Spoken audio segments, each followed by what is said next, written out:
Hello and welcome to Taste to Face. My name is Chef Amy and it's wonderful to see you today.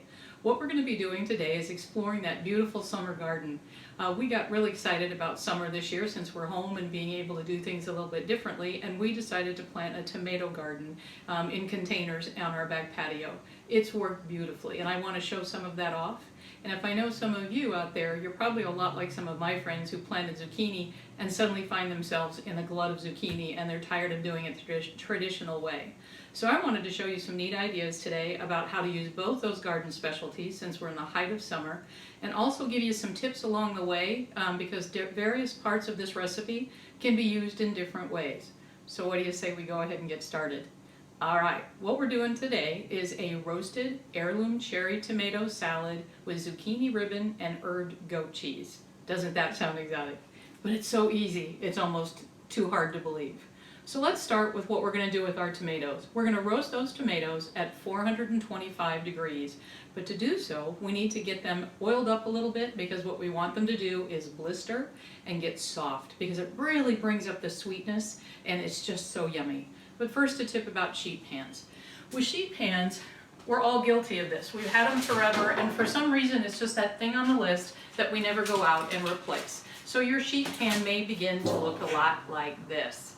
If it does, I'm going to give you permission right now to go out and treat yourself to a new sheet pan. I'm sure there's plenty online if you're hesitant to go out right now. When a sheet pan begins to look like this, though you might want to convince yourself it's well seasoned, what it's actually telling us is it's oxidizing, because what we have done to the sheet pan is we've scarred it enough that food particles are now getting into the etchings or the little lines we've made, and we're never actually getting this thing clean. So sure, you can hang on to it, but make sure you line it with sheet pan with something like aluminum foil or parchment paper, but don't use it this way. Go out and treat yourself to something fun like a new sheet pan. New kitchen gadgets always get me excited, always, no matter what they are, no matter how big, small, it doesn't matter. So I've taken a quarter sheet pan and I've lined it with aluminum foil. Two reasons: clean up. The second reason is it gets a more even heat for you and it just gives you a chance to really blister these guys. So as you'll notice, probably here in the video already today, look at this beautiful bowl of heirloom cherry tomatoes right out of the garden. They come in beautiful colors. Some deep reds with a deep green to it. We have oranges, we have yellows, and we even have one that's a little bit almost kind of looking like it's green. It's a yellow green. This is 1 pint, so that's that small little plastic container that you buy at the grocery store. So I'm just going to go ahead and put this right on my sheet pan. Spread them out evenly, and what I have here is 1 tablespoon of olive oil. I'm going to simply drizzle this over. What I will tell you is with your olive oil, make sure you've invested in a good olive oil. Olive oil that's on the lesser expensive side or comes in a clear jar tends to have a very bitter aftertaste. We don't want that in our salad. We don't want that in anything, frankly. What we want is a just even, beautiful flavor that enhances the food that we're working on. Notice it's just a tablespoon. That's not much. We don't want these to get too greasy and oily. We just want them to blister, and we need that fat to help us. Now comes a little bit of sea salt. I prefer sea salt over just about any other kind of salt. The grain is a little bit larger, and what I like about it as well is it's not overly processed. So it's not so hard on the kidneys. So if you're hypertensive or diabetic, it's a better choice. Now remember, I'm not a nutritionist, I'm a chef. I'm just telling you about some of the research that I've done for myself. So now that I've done the salt and pepper, the olive oil, I'm just going to give these a quick little twirl with my hand to make sure everybody gets coated. And I'm going to throw them in the oven. 425 for about 25 minutes. About halfway through, what I want you to do is I want you to get in there with a spoon and I want you to stir them a little bit so that we get an even caramelization. Now what I do want to show you is the ones I did earlier before you got here and prep for this recipe. Look at these bad boys. They are just beautiful. You'll notice some of the caramelization and the way some of them have popped. That's exactly what I wanted. And you notice they're not sitting in a pool of oil. They're glistening, but they are not a pool of oil. So remember I said early in the video that what we're going to do is give you tips for different components of this recipe and different ways to use it. So rather than say you're done for the day, you don't have anything else you want to do, or you're looking for some way to use these heirlooms that are roasted, these are a classic topper for a tapas type of a deal. So we all like good crusty like French or sourdough bread. So take that bread that you've roasted in the oven and simply take these tomatoes and smear them across the top of that beautiful piece of toast. What I want you to do then is shave, just take a vegetable peeler like I've got here on a wedge of Parmesan cheese, right on the top of those squished tomatoes on that beautiful rustic toasted bread. And boy, have you got a wonderful lunch or something that goes beautifully as a starter to a meal. So there's another tip to use those beautiful tomatoes in your garden. So this is what they're going to look like when they come out. While our tomatoes are roasting, we have other components of our dish that we need to get excited about. Let's talk about the beautiful herbed cream cheese that we're going to do today. This is going to be sort of that piece de resistance that goes onto our salad that's going to elevate it and make it something unusual. So what I've got is simply 5 ounces, the small package, of soft goat cheese. Chèvre is what you'll see, C-H-E-V-R-E. I want to let it sit at room temperature till it gets soft enough I can work with it just a little bit. What I want to do is I want to create an herbed goat cheese. Now you're sitting there probably saying, I can buy it that way, chef. Why do I want to go to all the trouble to make my own? Because you can. Not only can you, but also it's just that much better because the herbs are fresh. And here's a thought, you're actually going to get to pick what herbs you want to use. In your recipe today, you'll notice that I've given you a choice of tarragon, chervil, dill. You can use thyme, you could use basil. Whatever herb is available to you at the time. Tarragon can be a little bit hard to find this time of year because it's more of a spring herb. So today I'm going to use dill. So to get us started, again, 5 ounces of the beautiful Chèvre cheese, and I've got another tablespoon of oil. I'm just going to go ahead and drizzle that in. The purpose of this is it's going to allow me to cream my goat cheese.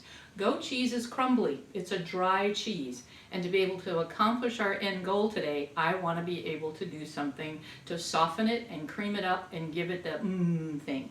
So this is a wooden spoon. I'd suggest a wooden spoon or a small spatula. And all I'm going to do is I'm going to work with this till it softens this cheese and makes it more spreadable. Right now in the bowl, it may be hard to see from that distance, it's a little bit crumbly. It's not wanting to necessarily stay in a cohesive, soft, blended yumminess. So I'm just going to keep on going with that wooden spoon. Now, as again, I promised you I've got ideas for every part of this recipe, the different components. Okay, say I'm not in the mood to make this salad today. I want something super easy. Hey, make your own herbed goat cheese, and now it can be used in omelets, it can be used in other salads, it can be served with that crusty toast with that beautiful mashed roasted tomato on it. So there you go, see how it's actually now into a spreading consistency? And that's all I was looking for. The next step to this is also quite easily. As I indicated earlier, I've chosen dill for today. And our recipe says whatever herb you decide to use, 2 to 3 sprigs is what we're going to need. I've got a little bit more of that, and there's a reason for that, which we'll talk about at the end of the video. So let's get our 2 to 3. There's 1, 2, and 3. Notice not all the sprigs are the same size. It's okay. That's true of any herb. They're like little trees, and so they branch out. We just want enough to get us to the right place. So you want to have about this much of any herb in front of you. If you choose something like rosemary, which you notice I didn't give in your list, you can use rosemary, but go sparingly. Reduce it probably more to like 1 sprig, and make sure you mince it very, very finely. Rosemary is a very heavy herb. And often I'll hear people say, I don't like rosemary. And what I realize is they probably use too much. So it's overpowered whatever dish they were trying to enjoy. So our recipe makes this very easy. I'm not going to chop this. I'm not going to mince this. I'm going to tear it. We get to work with our hands today. Some of you out there may be fortunate to have your own herb garden. I wasn't thoughtful enough to do that early in the season, and shame on me, right? A chef, and I don't have my own herb garden. But I know lots of folks that do have herb gardens and are always willing to share, which is a good deal. So now that I'm just going through here, and all I'm getting are the little fronds. Dill is a very feathery, fern-like kind of herb, so it's very easy to rip with your hands. I'm not looking for itty-bitty pieces. I'm just looking to tear it up a little bit, and when I tear it, especially with my hands, and I wish you were standing here with me so that you could actually smell what I do. Since I'm working with it and I'm tearing it with my hands, the warmth of my hands and the release of the oils from my hands tearing create a fragrance in here that is just absolutely exceptional. So all I'm going to do is I'm going to take that same spoon and I'm just going to work my herbs in. This is not hard. You know, good cooking doesn't have to be complicated to be absolutely delicious and exceptional. It's all about taking simple ingredients, primarily seasonal ingredients, and taking them and elevating them to the next level. That's really what it's about. That shows not only your prowess in the kitchen and your skill and your knowledge of what's in season and what's not, but really sets off the product.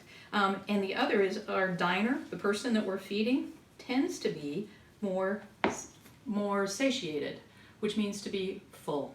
Their appetite is full, their tummy and their senses have been enlivened, and it just gives them that sense of wow and satisfaction. So now that I've gotten that portion of it done, I'm simply going to scrape my spoon, very technical here. The temptation is to lick your fingers always, right? But when we're cooking for other people, we have to remember we may not have the same germ pool. So make sure that you're washing your hands in between tasks like this. So what I now want to do is I want to set this in the refrigerator and give it a chance to set up a little bit, because I want to do something magical with it later to really make my presentation something spectacular. So I need this to set up, and I also need the flavors to come together a bit. So while our tomatoes are resting, this certainly can be sitting in our refrigerator. So I'm going to go ahead and wait just a second, and when I swap them out, because I did one earlier, I'll put that one in, because I want to show you what to do with our zucchini. This is another magical moment. Zucchini. By the end of summer, zucchini tends to be the one vegetable you're over. There's just been too much of it. Before we do our zucchini though, we need to make our salad dressing. And this simple recipe can be a basic salad dressing to do for any salad. We don't buy bottled salad dressings in my household, and I'm hopeful that once you see how easy it is to make a salad dressing, you'll never buy another one either. This one has 3 ingredients. We have the last of our olive oil, 3 tablespoons of olive oil. Again, another reason why you want to buy that good olive oil. You don't want a bitter, blechy aftertaste to your olive oil, which really goofs up your salad dressing. I have a lime. No, I don't. I have a lemon. We've done the lemon exercise a couple of times, so by now you guys are old pros. I'm going to zest it.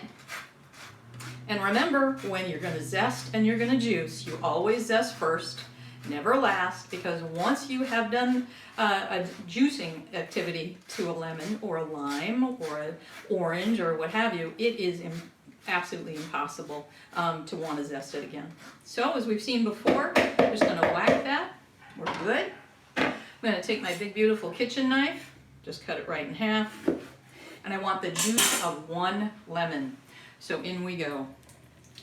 This lemon has been sitting out at room temperature, so it is super soft because it's a nice warm day today, and extremely easy to get my juices out of it.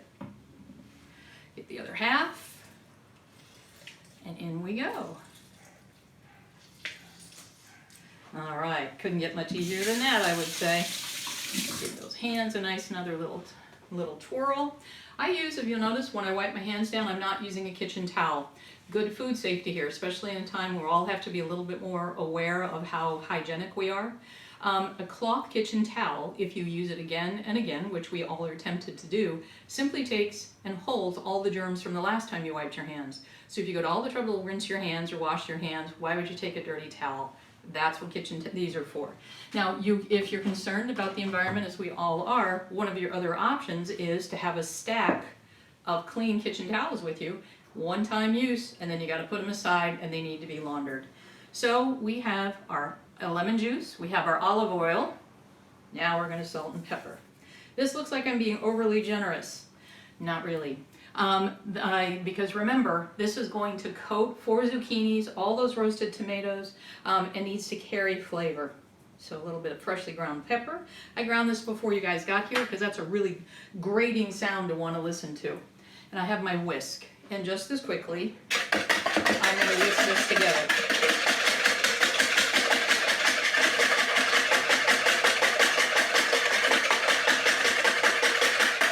And just that quickly, I have salad dressing. It's a little bit thicker than juice and oil by itself. It's already emulsified, which means the fat has been attacked by the acid and allowed to thicken.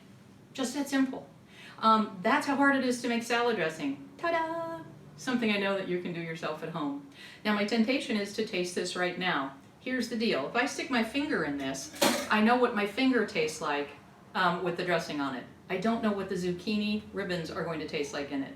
So I will taste after I have some of my other ingredient by dipping that ingredient in to see if I need to add any more lemon juice or any more salt and pepper. So I'm going to put that aside. No, I'm not. I will. We're going to put it aside. I want to show you our zucchinis. I actually have 3 of them here. The recipe calls for 4.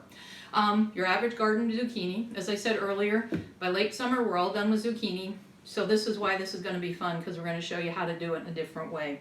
So that we're successful with our task here, because we're going to ribbon these, I want them to have an even end and top, because if they're jagged, it's going to affect what my ribbons look like. So I'm just going to cut that right off at the top. Do the same for the bottom. Now, as I've mentioned before, I'm quite the fanatic about organic and certified organic, so obviously that's what this is.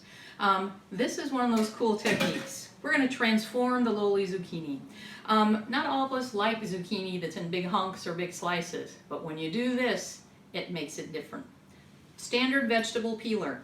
All I'm going to do is if I'm peeling that zucchini, and guess what, kids? What I have made is a zucchini ribbon. Look at this. Ta-da! And it's beautiful.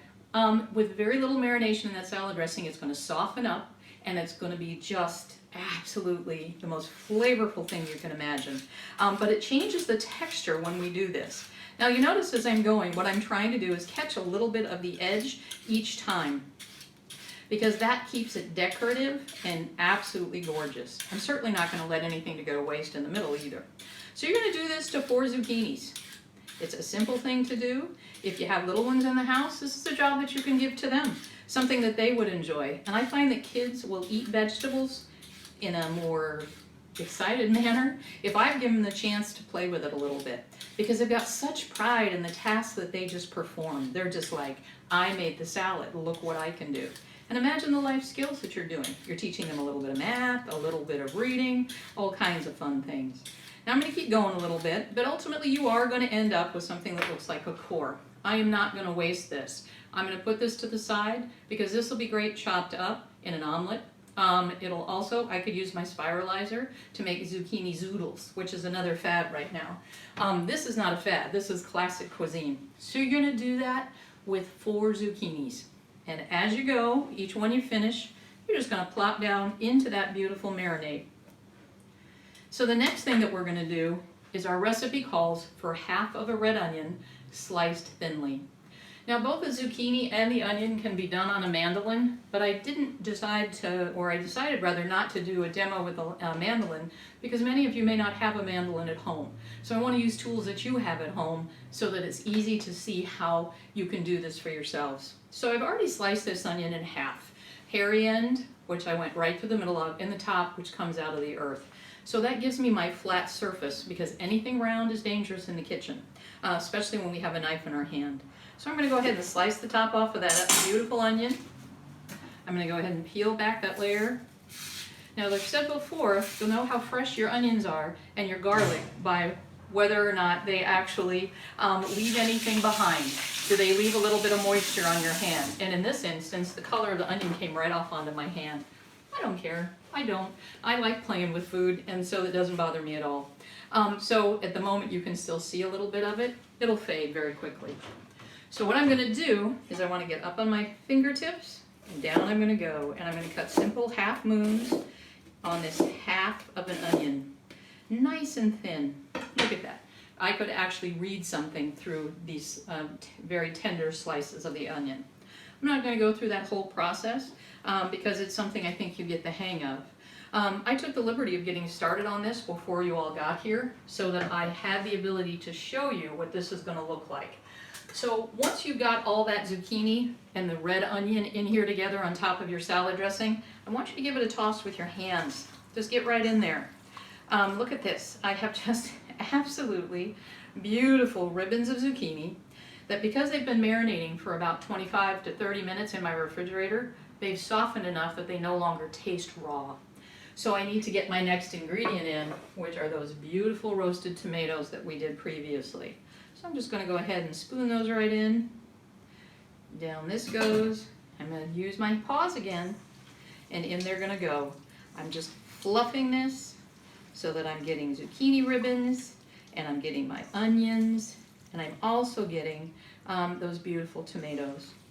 They're soft, and I'm being very careful. I'm not manhandling this. I'm just kind of giving it a nice little toss with my fingers. So I'm going to get those hands clean one more time. Oil does tend to coat everything. Now, this is also another fun way that you can taste to make sure your seasoning's okay. I could have taken one of those ribbons of zucchini and dipped it in the dressing before I tossed the others to see what the seasoning and flavor was of the dressing to the zucchini, to see if I needed to bring up the flavor with more lemon juice or salt. I took the liberty of doing that for this batch because this is going to be part of our dinner later tonight, and I know I'm in a good place. So next comes the very easy part of plating. So I've just got a nice platter here. This one's anything special. I've got a lot of catering supplies in the garage from my catering business that I used to run at one point, and they still come in handy. A lot of those catering supplies are good chinas, that sort of thing, but maybe you're eating dinner on the patio tonight, so you don't necessarily want to go to all the trouble of bringing out your good china. We don't want something to be broken.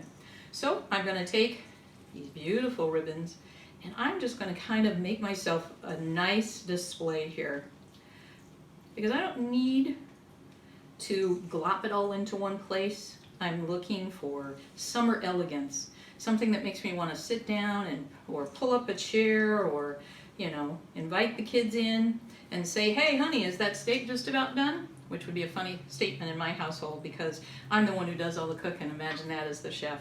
When we first met, gosh, hundreds of years ago, my husband could do a beautiful Chateaubriand on the grill, and he could do an artichoke and make a beautiful artichoke dip to go with it. Now I think he'd be hard-pressed to do any of those things. He does season the steaks for me though, and I do appreciate that very much. So already we just got summer on a plate right now. We've got those beautiful zucchini ribbons, those gorgeous roasted tomatoes, and they're just singing a song waiting on us to make this all ready to go to the table. We've got two simple things to do. Very simple. Remember I mentioned before that I had done that cheese? And so what I'm going to do now is I'm going to pull it out. There it is. And you got a couple of choices. Now that it's chilled again, it has a different texture. You could reach right in and crumble over it. You could take a simple teaspoon that you'd stir coffee with and put little dollops out. Or what you could do is this is just a little melon baller. Easy peasy.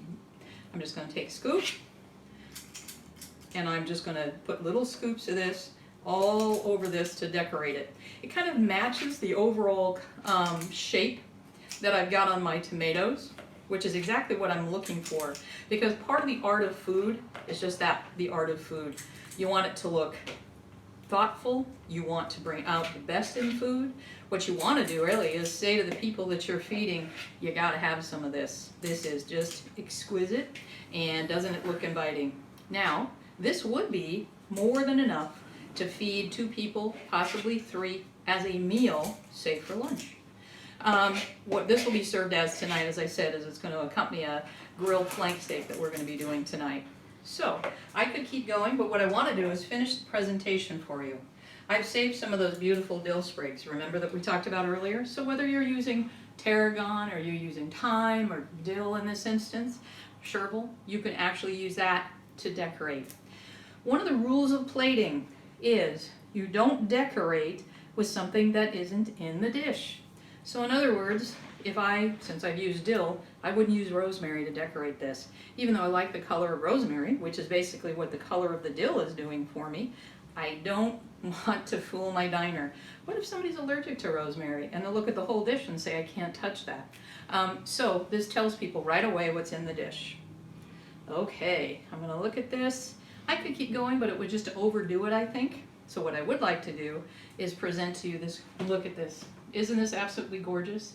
This is a salad meant to serve as a side dish, or as I said, could easily be a vegetarian lunch or dinner because you got your protein from your goat cheese and all the beautiful richness of these vegetables. This was so simple to do and truly are the flavors of summer. One last hint, those zucchini ribbons, if you're really adventurous, What you could do is marinate them, just as we did before, but then put them on a skewer and put them on the grill. Wow, what a neat presentation, just ribbon them like you were sewing on a needle. So, lots of versatility with the ingredients, and hopefully you've picked up several ideas to enjoy these beautiful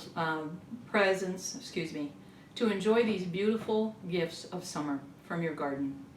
So with that, it's been a joy to spend time with you again today. We look forward to hearing from you at a taste of vase at adultedventura.edu. The recipe link can be found in the description underneath the video. So please be well, stay safe, and play with your food. I certainly have fun that way.